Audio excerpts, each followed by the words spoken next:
Download the app from the App and Play Store. I'm in conversation with Dr. Selva Pankaj, CEO of Regent Group, a London-based educational organisation, and we're talking about our changing world on Sunrise.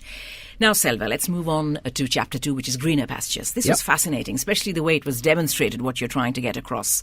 And there's a story there of an African farmer. The story is called Acres of Diamonds. I want you to tell us the story. Yeah, so it's a fascinating story. So the story is the farmer had a beautiful piece of land, and he was working in that land, and then he got to know that the diamonds are all around the world there, and he just, rather than concentrating on what he had in his own farm, he was searching for diamonds all over the world, and in order to do that, and what he did was he sold the farm to someone, and then subsequently he found out the person who bought that farm found a piece of stone which was dark and horrible and all the rest of it. And then that was supposed to be a really rare diamond. And then the person who bought the farm found that the farm was completely completed with all sorts of diamonds in the land. So the story is very much, sometimes we have the opportunity right here in front of us. We always go after, because we don't sometimes see the opportunity, and we go from one thing to another. I've done that in my career many times, and I think sometimes if you concentrate, and if you can learn what you're doing, and if you really know what you want, and that's where the key thing is. It's about the goal. Once you set the goal, what you want, and I think wherever you are, you can achieve whatever you want. And you also say how another lesson to be taken away from that story is that it's not just a case of whether or not you're lucky enough to be the person with the diamonds in your field, but each of us has a diamond, a field studded with diamonds, right? It's not a question of whether or not we do. It's a matter of, as you're saying, finding out first for yourself what you need, what you're looking at, what you're searching for, and then kind of working towards achieving it, right? Absolutely. I think that the start of any of the creative process is making sure, what do you want? What do you really want? I think once you have identified that, once you have fallen in love with that idea, and if you look at any successful people or any creators, they had exactly know what they want. And it's quite interesting. And I think on the program we talked about Van Gogh, who's the greatest painter, and they asked him, how do you do all this beautiful painting? Sometimes other people do very similar painting. And he said, I dream my painting and I paint my dreams. So he's emotionally getting involved in that. So what we're really saying here is set the goal, emotionally get involved in that, and then you will find the acres of diamond in that journey and whatever that diamond is. And we also talk about what is success. And it's very important. We really need to define what success is, because success for me will be different to you and for different people. And then we define success as a progressive realization of a worthy goal. So as long as you have a worthy goal and you are making progress every day, you are successful. And then sometimes people always, soon as we talk about these things, people relate success to money. But it's nothing to do with money at all. Money perhaps maybe the side product of absolutely. That. Yeah. But I think you are successful if you are making progress towards your worthy goal. And I think the worthy goal is, if it is within around you what you have set to do, then you will get there. Now, the Acres of Diamond story also highlights another fact, which is that once you've set the goal, as you're saying, preparation is key. Find out first what those diamonds look like. If you're seeking diamonds, you need to know what they look like. You need to know what you're looking out for, right? Yeah. So you say that preparation in any field, to get from point A to B, you need to not just set the path, but you also need to know what are the things you're looking out for, which will act as the stepping stones from A to B, right? Sure. So, intelligent objectivity, Selva, that's something you highlight in this lesson as well. Tell us a bit more about that. You say that how we ought to be able to step away and look at ourselves. Look at ourselves as strangers. Look at ourselves as the people who have that greener pasture. Yeah. In somebody else's eyes, we've got the better lot. We've got the better deal. How is one able to do that? How do you separate yourself from what you have or what you're dreaming of, and then take a very objective view of your life, of your career. I think, sometimes people even do physically. There's on one of the chapters we read, you even physically go and sit in front of you. And so if, let's say, you have a chair that you everyday work is, that's your office, and you really go back and sit in front of you and then ask the question or look at you as a different person. So that physical thing, it's sometimes silly, but it enables you to really look at this person and say, look, is that what you are? Is that what you want? So the intelligent objectivity is really to come out of it. It's incredibly hard. And if it's easy, everybody else will do it. And this kind of thinking is only a 1 or 2% of the population who are doing. That's why they are the creators. As they call it, the 1% of the population creates 99% of the wealth on this world. And it's not just money, but they create, because they create the side products then supported by the wealth. So that's how you do it. But effectively, that's a physical way of doing it. But you can do a mental way as well. You really ask searching questions on yourself, and there are in the program we'll be talking about different ways of doing that.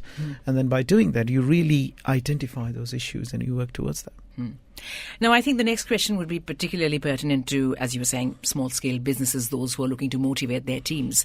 And you talk about how it is key to learn as much as you can about your job. Learn to spot the opportunities for growth and development, right? Do your homework. Essentially, that's what you're saying.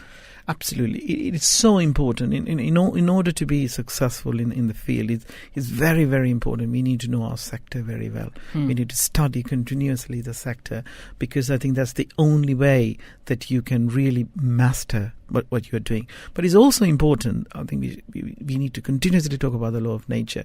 But sometimes you don't need to worry about how you're going to get there. All you need to do is where you're going to get there.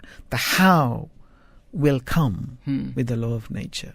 And if you read every successful people, they don't worry about the how. They simply say, I am going to achieve that.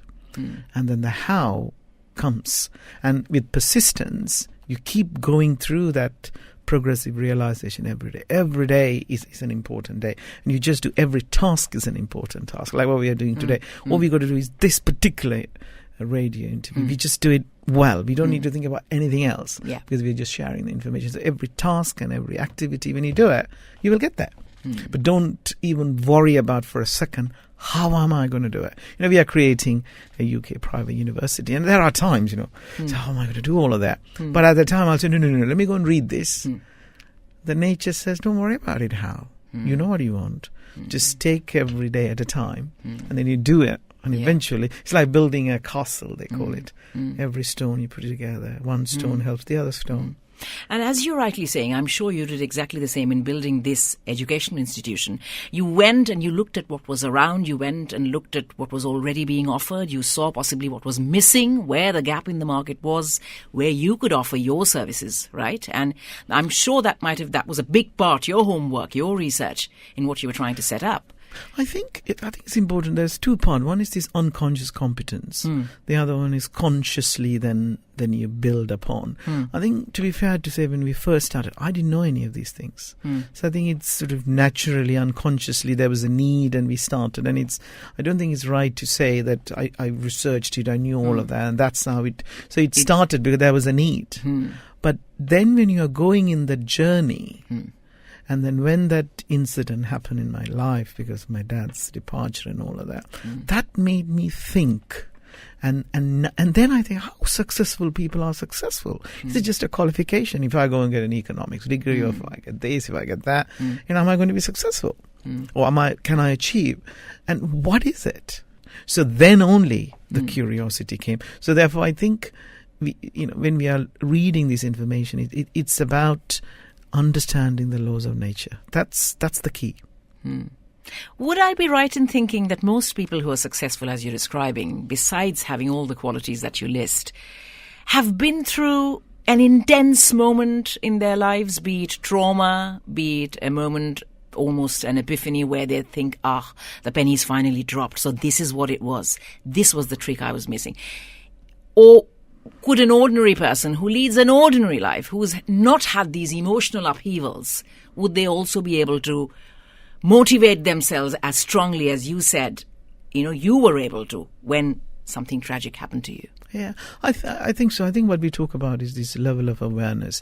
I think the basic level of awareness is animalistic, and you're almost like animals, because animals can see, taste, smell, and touch like us, and we have the intellectual capacities, and animals don't. And even if you look at some animals, even they're developing, like dogs doing various other things. And then the next level is the mass motivation. And I think the majority of the 95% or 99% of the population just follow why you do, because other people are doing it. And if we ask them, why are you doing it? Because that's what even we say that the food we eat because somebody else decided what we are eating, and then my grandparents gave it to me, my parents gave it to me, and so on. So I think it's because of this mass motivation, you just follow the people.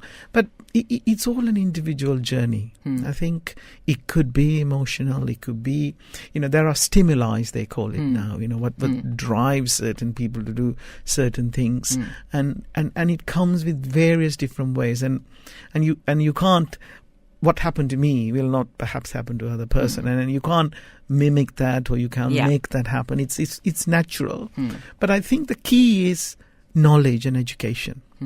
The key is understanding, not understanding about just the theory of certain things, but understanding the way the world works, and that will get you to where you want to.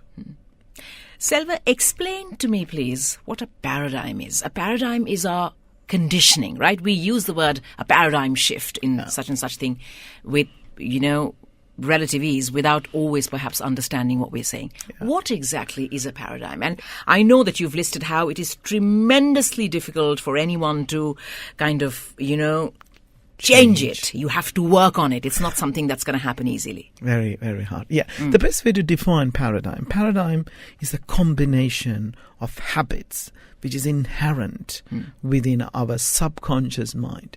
So we are programmed like that.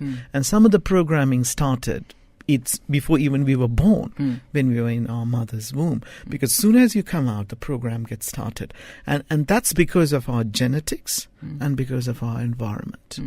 So those habits are part of us. And that's why we look at the world in particular way, whether it's positive attitude or anything what we do. So these are habits which are integrated with us as part of our DNA. It's in every cell of the body, because that's where we talk about the subconscious mind. And that dictates everything what we do, the self-image. And then it's because it's all about. So it's not the same for any two people. No, because we are all unique. Yeah. I think even they say the nature is in every shade of grass is different to the other. I mean, even two siblings or twins, as you say, they're so different. We are all unique, but nevertheless, we want to be like somebody else. Now, just to round up the lesson, there's something you talk about, how none of us need to think of our job as the end of the line, as though it is, we've reached our utmost potential, this is how far we can go and no further. And you talk about how increasing our output, increasing our contribution to our job is actually the way to allow our jobs to give us what we are seeking, right? We need to look at what we're contributing first, or as importantly. Because that's where the giving comes. That's where the action-reaction comes. It's all about what we give. And when you give, you will receive. And then the problem is, again, it's our paradigms. And what is used to is, what am I getting? Or sometimes you ask for the heat before you put the wood or before you put the gas. You're not going to get the heat before you put the wood or a gas. And I think it's the paradigm is always, what am I getting for this? And again, why we are doing this? Because that's how the population is doing. And then you follow the population and you don't create anything. But if you then change that paradigm to say, okay, let me give. And let me give genuinely without the thoughts, feelings and action. Let me just give. And if we genuinely do that, I think you just get it back. And then I think students and in clients, some of the people come and say, is my company is not doing these or these. But then normally we say that, why don't you go and change it? Why don't you change it? It is yesterday. What are you doing about it? What are you doing about it? And I was talking to a few of our team yesterday and saying, we got that problem. I just listen and say, so why don't you change it? then no, because that's what the other person is doing. Yeah, but why don't you go and change But it? is it sometimes that simple? It's not. That's why it's only 1% of the population is doing. So the 99% is always, complaining or talking about, and then just going through the same cycle. But that 1%, no, It's being proactive. they know, and that's why they are successful, and that they are sort of a beacon in a dark room, and they are so different. But our philosophy, or what we are trying to do, is let's nudge that 1% to 2%, 3%. By the time perhaps I leave the planet, it's a big achievement then if you do Yeah, that. of course. It's a beautiful line where you say no man can get rich without enriching others, as long as we understand that. Yeah, and what we are doing here today is exactly that. It's about sharing that information, because it could be just one word on this program. It might be one person will pick that up and say, what's that? Yeah. Just the trigger they needed, Just perhaps. the trigger they needed. And you never know where the trigger will come. So you got to try in different ways. And that one trigger will start their thinking.